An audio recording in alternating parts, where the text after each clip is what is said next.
Hello everyone, welcome to my channel K education. कैसे हैं आप सभी लोग? आई होप आप सभी लोग अच्छे होंगे। तो मैं आज आप लोगों को डीएलएड सेकेंड सेमेस्टर का पेपर विज्ञान यानी साइंस के ऐसे 50 महत्वपूर्ण बहुविकल्पी प्रश्नों को लेकर आई हूँ, ऐसे 50 मल्टीपल चॉइस क्वेश्चन को लेकर आई हूँ जो आपके पेपर की दृष्टि से देखे जाएं तो बहुत ही महत्वपूर्ण हैं। इनसे बाहर आपका एक भी प्रश्न नहीं आएगा, ये मेरा वादा है।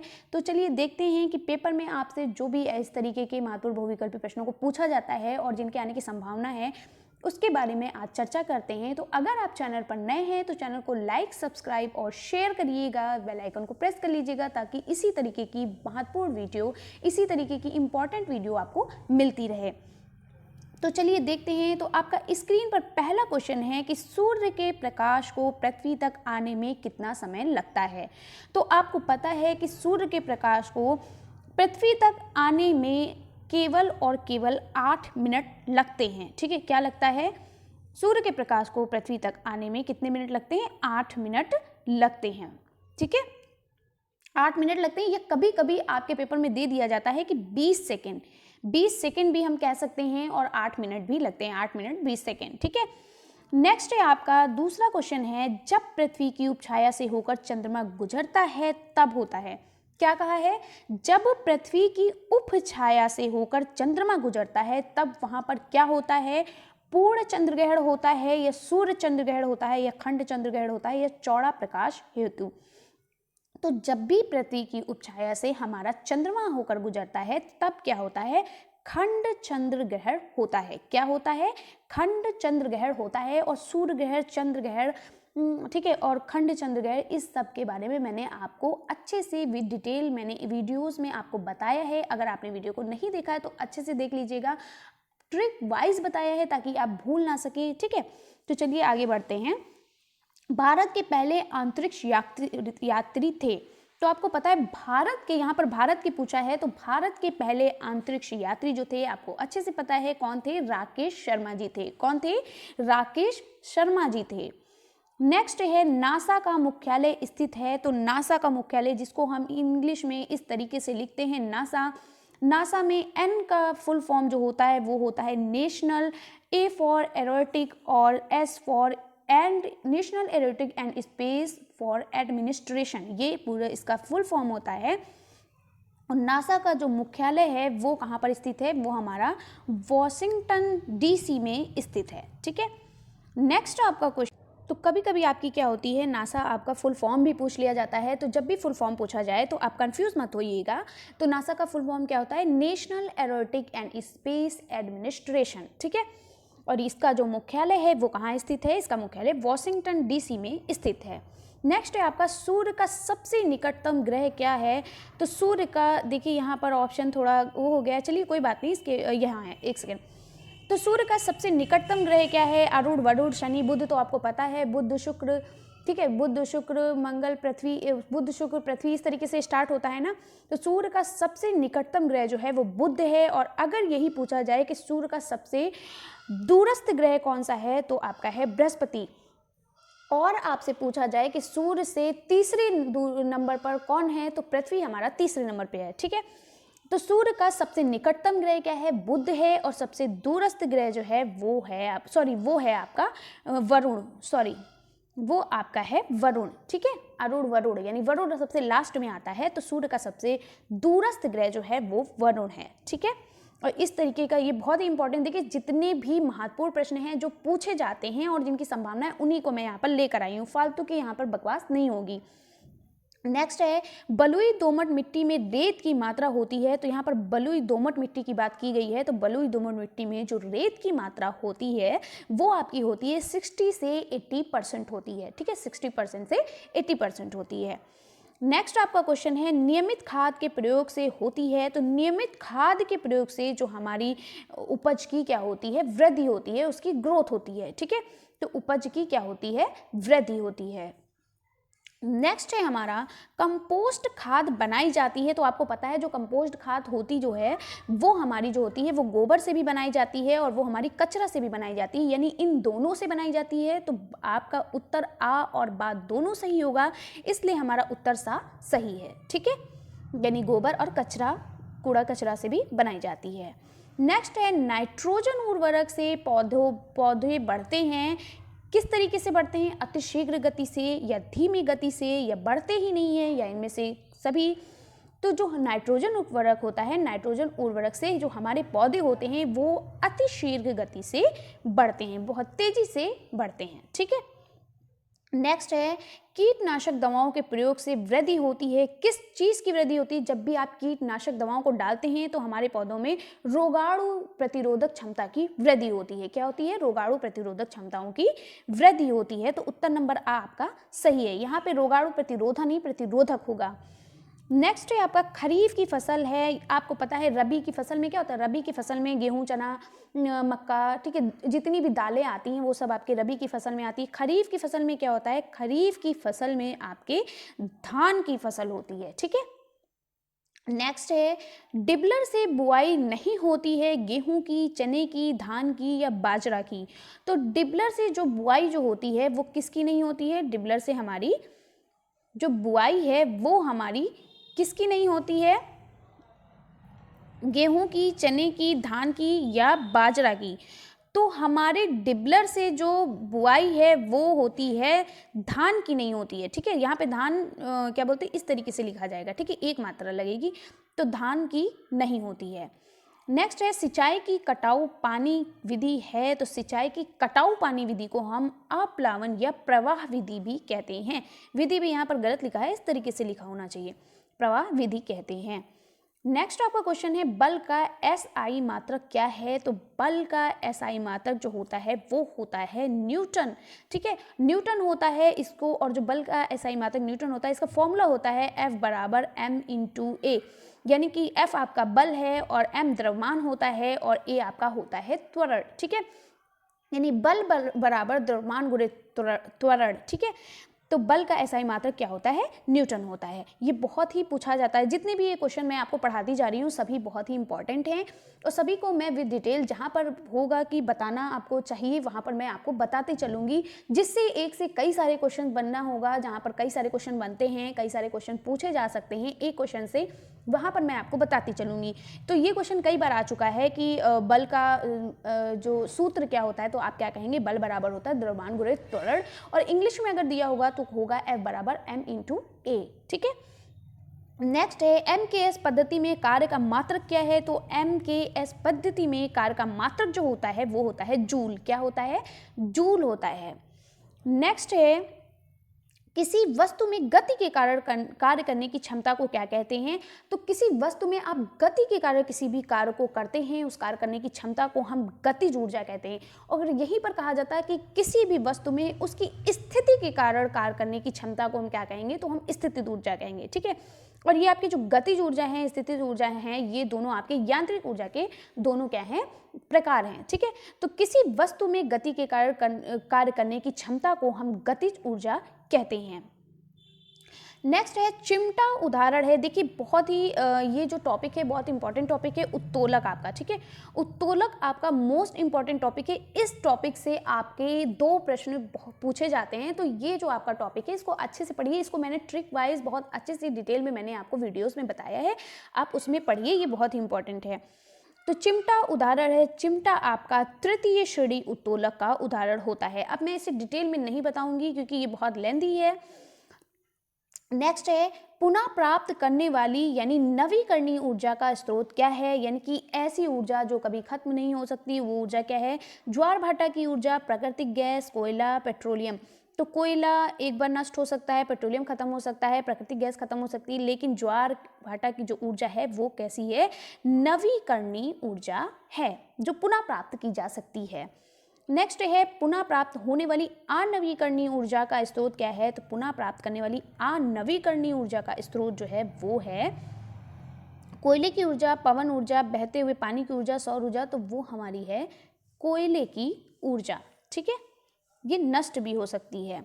नेक्स्ट है सौर ऊर्जा को सीधे विद्युत ऊर्जा में बदला जा सकता है, तो आपको पता है सौर ऊर्जा को सीधे आप विद्युत ऊर्जा में सौर सेल द्वारा बदल सकते हैं, या सोलर सेल द्वारा, या आपने घर में देखा होगा सोलर पैनल वगैरह लगे होते हैं, उनके द्वारा आप क्या करते हैं, सौर ऊर्जा को विद्युत ऊर्जा में बदल देते हैं। सोलर पैनल वगैरह छत पे लगे होते हैं जो सूर्य के प्रकाश से क्या होते हैं, उनके अंदर ऊर्जा होती है और वो उस ऊर्जा को किस में कन्वर्ट कर देते हैं, विद्युत ऊर्जा में कन्वर्ट कर देते हैं। ठीक है, जिससे आपके घर में जितनी भी इलेक्ट्रिक आपकी चीज़ें हैं, जितनी भी इलेक्ट्रिक मशीन है, चाहे वो आपकी फ्रिज हो, वॉशिंग मशीन हो, या वो फैन हो, या लाइट हो, कुछ भी हो, वो उसके द्वारा चलती है। ठीक है, नेक्स्ट है आपका कार्य है। कार्य क्या है, सदिश राशि है, अदिश राशि है, न्यून राशि है, या इनमें से कोई नहीं।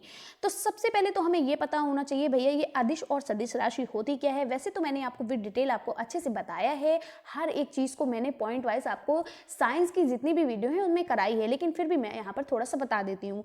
तो सदिश राशि क्या होती है, जिसमें मात्रा और दिशा निहित होती है वो सदिश राशि होती है, और जिसमें मात्रा और दिशा निहित ना होकर केवल क्या होता है, परिणाम होता है। ठीक है, केवल क्या होता है, परिमाण होता है, तो वो क्या होती है, आपकी अदिश राशि होती है। परिमाण का मतलब जैसे कि आपकी दूरी हो गई, ठीक है, और चाल हो गया, ठीक है, दूरी, चाल, ये सभी आपकी क्या हो गई, अदिश राशि हो गई। तो हमारा जो कार्य है वो क्या है, एक प्रकार का क्या है, अदिश राशि है। ठीक है, नेक्स्ट है आपका ऊर्जा का मात्रक एमकेएस पद्धति में क्या है। तो ऊर्जा का मात्रक जो एमकेएस पद्धति में होता है वो आपका क्या होता है, वो होता है आपका जूल। ठीक है, मैंने अभी ऊपर भी ये क्वेश्चन आया था, तो वो क्या होता है, जूल। ठीक है, नेक्स्ट है आपका क्वेश्चन नंबर 25, यांत्रिक ऊर्जा कितने प्रकार की होती है। अभी मैंने आपको क्वेश्चन बताया कि जब आपका स्थितिज ऊर्जा, गतिज ऊर्जा के बारे में पूछ रहा था कि किसी भी कार्य को गति के द्वारा, जब भी किसी कार्य को क्षमता को किया जाता है तो वो गतिज ऊर्जा कहलाती है। तो मैंने आपको बताया था जो गतिज ऊर्जा और स्थितिज ऊर्जा जो होती हैं वो यांत्रिक ऊर्जा के प्रकार होते हैं। प्रकार में आता है, यहाँ पे पूछा गया यांत्रिक ऊर्जा कितने प्रकार की होती है। तो यांत्रिक ऊर्जा आपकी 2 प्रकार की होती है। कौन कौन सी, गतिज ऊर्जा और स्थितिज ऊर्जा। ठीक है, नेक्स्ट है ऊर्जा का प्रमुख स्रोत क्या है, यानी कि सबसे बड़ा स्रोत यहाँ पर पूछा गया है, सबसे मुख्य स्रोत पूछा गया है, वो आपका सूर्य है। ठीक है, सूर्य का प्रकाश जो होता है वही ऊर्जा का सबसे प्रमुख स्रोत होता है। नेक्स्ट है 1 जूल होता है, तो जूल बराबर होता है न्यूटन मीटर। ठीक है, 1 जूल का मात्रक क्या होता है, न्यूटन मीटर होता है, जिसे आप न्यूटन गुणे 1 मीटर भी लिख सकते हैं, या 1 न्यूटन 1 मीटर भी लिख सकते हैं, या न्यूटन मीटर भी लिख सकते हैं। ठीक है, तो उत्तर नंबर आ आपका सही है। नेक्स्ट है क्वेश्चन नंबर 28, निम्न में से सरल मशीन है। तो आपको पता है, आपने सरल मशीन के बारे में पढ़ा है, मैंने बहुत अच्छे से इस चैप्टर को डिटेल वाइज पढ़ाया है, क्योंकि मैंने आपको कहा सरल मशीन और उत्तोलक से 2 प्रश्न जरूर आते हैं। तो सरल मशीन आपका पहिया भी होता है, घिरनी भी होता है, पेंच भी होता है, यानी कि ये तीनों आपके होते हैं। तो उत्तर नंबर द आपका सही है। नेक्स्ट है सीढ़ी किस प्रकार का उत्तोलक है। तो सीढ़ी यहाँ पर पूछा गया है, तो सीढ़ी हमारा किस प्रकार का उत्तोलक है। तो सीढ़ी हमारा तृतीय उत्तोलक है। कितना है, तृतीय उत्तोलक है। नेक्स्ट है सरल मशीन है, मोटरसाइकिल, सिलाई मशीन, घिरनी, या उपरोक्त सभी। तो सरल मशीन जो हमारी होती है वो घिरनी होती है। ठीक है, पेच, घिरनी, ठीक है, ये सब हमारी क्या है, सरल मशीन है। नेक्स्ट है कोशिका का भाग है। तो कोशिका का भाग क्या होता है, संयोजी ऊतक, तंत्रिका ऊतक, केंद्रक, या प्रोटोप्लाज्म। तो कोशिका का जो हमारा भाग है वो क्या है, वो होता है केंद्रक। क्या होता है, केंद्रक होता है। नेक्स्ट है जीवन का मूल आधार है, प्रोटोप्लाज्म, साइटोप्लाज्म, जीव द्रव्य, या सेंट्रोसोम। तो जीवन का जो मूल आधार है वो होता है जीव द्रव्य। ठीक है, नेक्स्ट है प्रकाश संश्लेषण की क्रिया के आवश्यक तत्व हैं। तो प्रकाश संश्लेषण की क्रिया के आवश्यक तत्व कौन से होते हैं। प्रकाश संश्लेषण के लिए हमें कार्बन डाइऑक्साइड की भी जरूरत पड़ती है, हमें जल की भी जरूरत पड़ती है, और हमें प्रकाश की भी जरूरत पड़ती है। इन तीनों की अनुपस्थिति, इन तीनों में से किसी की भी अनुपस्थिति होगी तो हमारे वहाँ पर प्रकाश संश्लेषण की क्रिया नहीं होगी। कहाँ पर, पेड़ पौधों में। ठीक है, प्रकाश संश्लेषण की क्रिया कहाँ होती है, पेड़ पौधों में होती है। प्रकाश संश्लेषण की क्रिया क्या होता है, पेड़ अपना प्रकाश संश्लेषण के माध्यम से ही तो अपना भोजन बनाते हैं। ठीक है, तो प्रकाश संश्लेषण की क्रिया में कार्बन डाइऑक्साइड, जल और प्रकाश तीनों का होना बहुत ही उपयोगी है। तो उपरोक्त सभी यहाँ पर उत्तर होगा। नेक्स्ट है मानव के शरीर में कितनी अस्थियां होती हैं। तो मानव के शरीर में कितनी अस्थियां, यानी कितनी हड्डियां होती हैं, 206 होती हैं। ठीक है, नेक्स्ट है श्वसन अंग है। तो श्वसन अंग आपका क्या होता है, यानी ऐसा अंग जिसके द्वारा आप अपनी आप क्या करते हैं, आप वायु को अंदर लेते हैं और वायु को क्या करते हैं, बाहर भेजते हैं। तो ऐसा कौन सा अंग है, फेफड़े। फेफड़े के माध्यम से आप क्या करते हैं, कार्बन डाइऑक्साइड को बाहर निकालते हैं और ऑक्सीजन को आप अंदर लेते हैं। ठीक है, नेक्स्ट है कंकाल तंत्र के कार्य हैं। तो कंकाल तंत्र का क्या कार्य है? शरीर को दृढ़ता प्रदान करना, रक्त में संयोग प्रदान करना, श्वसन में संयोग प्रदान करना, और क्या है, रक्त कणिकाओं का निर्माण करना, ये सभी। तो कंकाल तंत्र का काम रक्त कणिकाओं का निर्माण करना नहीं होता है, ठीक है। श्वसन में सहयोग प्रदान करना, कंकाल तंत्र के द्वारा श्वसन में कोई सहयोग प्रदान नहीं होता है। इनका काम होता है शरीर को दृढ़ता प्रदान करना, शरीर को सही बनाए रखना, ठीक है, ठीक है। ये सब इनका काम होता है, ना कि इनका काम होता है श्वसन में संयोग प्रदान करना। ये रक्त कणिकाओं का इनका रक्त कणिकाओं का निर्माण करना नहीं होता है, ना ये श्वसन में संयोग करते हैं हमारा कि सांसों की कार्बन डाइऑक्साइड बाहर लें या अंदर लें, वो काम फेफड़ों का होता है, ठीक है। लेकिन कंकाल तंत्र का काम जो होता है वो शरीर को दृढ़ता प्रदान करना होता है। नेक्स्ट है दांतों के ऊपर चढ़े आवरण को क्या कहते हैं? तो आपने देखा होगा आपके दांत किस तरीके से होते हैं। इनके ऊपर आपने एक चमकदार थोड़ी सी परत देखी होगी, अगर नहीं देखी है तो आप शीशे में देखिएगा कि क्या होता है। जब भी आप मिरर के सामने खड़े होते तो आप देखिएगा आप अपने दांत को, तो आपके दांत के नीचे थोड़ा सा इतना सा पार्ट आपको चमकता हुआ दिखाई देता है, ठीक है। यही आपका मेन पार्ट होता है, यही आपका, इसे हम क्या कहते हैं, इनेमल कहते हैं। क्या कहते हैं इसे? इनेमल कहते हैं। यही पार्ट आपका जो है ये सबसे मजबूत पार्ट, अगर आपके दांत का ये हिस्सा आपके दांत का अगर नहीं बचता है, खत्म हो जाता है, तो आपके दांत कमजोर हो जाते हैं, ठीक है। तो ये जो आपका हिस्सा होता है, यानी ये दांत है, इसके दांत का इतना पार्ट जो होता है ये इनेमल होता है, ठीक है। इसमें जो आवरण चढ़ा होता है वो क्या होता है? इनेमल होता है। नेक्स्ट है दांतों को स्वस्थ रखने के लिए लेना चाहिए। तो हमें दांतों को स्वस्थ रखने के लिए विटामिन ए और विटामिन सी लेना चाहिए, ठीक है। विटामिन सी से क्या होता है? स्कर्वी रोग हो जाता है, मसूड़ों में दर्द शुरू हो जाती है, ठीक है, दांतों में दर्द शुरू हो जाती है, तो विटामिन ए और विटामिन सी लेना चाहिए। नेक्स्ट है आपका दांतों के कार्य हैं भोजन को चबाना। बिल्कुल, दांतों का काम होता है भोजन को चबाना। भोजन को फाड़ना, दांतों का काम होता है भोजन को फाड़ना, बिल्कुल सही है। भोजन को छोटे छोटे टुकड़ों में काटना, ये भी काम होता है। तो उपरोक्त सभी आपका आंसर है। नेक्स्ट है आमाशय में पाया जाने वाला एंजाइम कौन सा एंजाइम होता है? तो देखिए टाइलिन आपका जो है ये आपका आमाशय में नहीं पाया जाता, म्यूसिन भी नहीं पाया जाता, ट्रिप्सिन भी नहीं पाया जाता। तो आमाशय में कौन सा एंजाइम पाया जाता है? आमाशय में पेप्सिन एंजाइम पाया जाता है।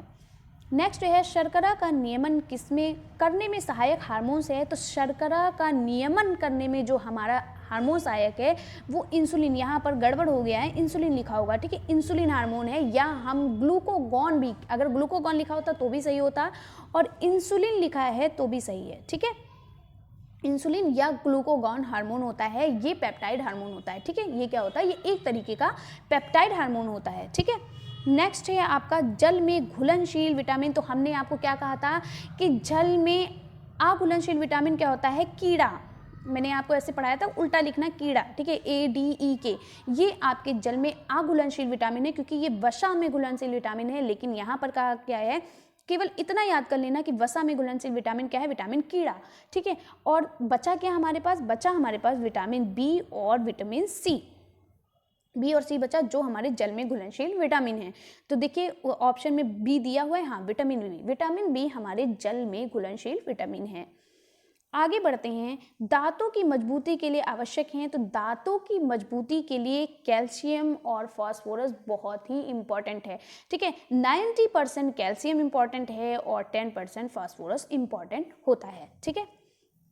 नेक्स्ट है पैकेट का दूध संरक्षित किया जाता है। तो आपने पाश्चुरीकरण विधि को पढ़ा है, पाश्चुरीकरण विधि में किस तरीके से दूध को उबालना चाहिए, किस तरीके से किस टेम्परेचर में, किस टेम्परेचर में कम ठंडा करना चाहिए, इस तरीके से बताया गया है। तो पाश्चुरीकरण विधि द्वारा पैकेट का दूध संरक्षित किया जाता है। नेक्स्ट है आपका परमाणु का समस्त द्रव्यमान निहित होता है, यानी परमाणु के अंदर जितने भी द्रव्यमान हैं वो निहित होते हैं। किस कंडीशन में, कौन कौन से यानी द्रव्यमान निहित होते हैं? तो परमाणु का समस्त द्रव्यमान जो है वो निहित होता है किसमें? प्रोटॉन और न्यूट्रॉन में। किसमें? प्रोटॉन और न्यूट्रॉन में। नेक्स्ट है आपका किसी तत्व का परमाणु क्रमांक बराबर होता है तो उसके परमाणु में उपस्थित किसके कारण, किसकी संख्या के कारण होता है? तो उसके प्रोटॉनों की संख्या के बराबर होता है, ठीक है। नेक्स्ट है आपका परमाणु के नाभिक में स्थित होते हैं। परमाणु के नाभिक में क्या क्या पाए जाते हैं, परमाणु के नाभिक में क्या क्या स्थित होते हैं, तो परमाणु के नाभिक में प्रोटॉन और न्यूट्रॉन स्थित होते हैं, यानी प्रोटॉन और न्यूट्रॉन उपस्थित होते हैं। नेक्स्ट है निष्क्रिय गैस का इलेक्ट्रॉनिक विन्यास होता है। तो किसी भी निष्क्रिय गैस का इलेक्ट्रॉनिक विन्यास होता है वो 2 होता है, फिर 8 होता है, फिर 8 लिखते हैं, फिर 8 लिखते हैं, फिर 32 लिखते हैं, इस तरीके से, सॉरी 18 लिखते हैं, फिर 32 लिखते हैं, इस तरीके से लिखते हैं। तो 2 और 8 इलेक्ट्रॉनिक विन्यास जो होता है वो 2 और 8 लिखा जाता है। नेक्स्ट है परमाणु द्रव्यमान का अंतरराष्ट्रीय मात्रक क्या है। तो इसको बताने के लिए मैं ये कहना चाहूँगी, अगर आपको वीडियो अच्छी लगी है तो आप प्यारा सा लाइक ज़रूर करिएगा, और इसी तरीके से मैं आपको हर सब्जेक्ट के सबसे इम्पॉर्टेंट जो MCQ यानी मल्टीपल चॉइस क्वेश्चन हैं, यानी कि जो आपके महत्वपूर्ण बहुविकल्पी प्रश्नों को हमें कराती रहूँगी। मैंने हिंदी के करा दिए हैं और आपके साइंस के करा रहे हैं, कल आपके इंग्लिश के सबसे इम्पॉर्टेंट मल्टीपल चॉइस क्वेश्चन को मैं कराऊँगी। तो इसी तरीके से वीडियो से बने रहिए। तो चलिए 50 क्वेश्चन जो आपका है इसका आंसर देखते हैं। तो परमाणु द्रव्यमान का जो अंतरराष्ट्रीय मात्रक है वो कार्बन क्या होता है, C12 लिखा जाता है ना, यानी कार्बन 12, ठीक है, कार्बन 12 या कार्बन 12, ठीक है, हम इसको कार्बन 12 भी कह सकते हैं, या इस तरीके से अगर लिखा होगा C12 तो ये भी आपका आंसर सही है, ठीक है। तो कैसी लगी वीडियो कमेंट्स बॉक्स में ज़रूर बताइएगा। अगर अच्छी लगी है तो एक प्यारा सा लाइक करिएगा और वीडियो को बहुत ज़्यादा से ज़्यादा शेयर करिएगा, और अभी आपने चैनल को सब्सक्राइब नहीं किया है तो सब्सक्राइब कर लिए। मिलते हैं इसी तरीके से नेक्स्ट वीडियो में। वीडियो को पूरा देखने के लिए आप लोगों का बहुत बहुत धन्यवाद। तो मिलते हैं नेक्स्ट वीडियो में, तब तक के लिए बाय बाय, टेक केयर।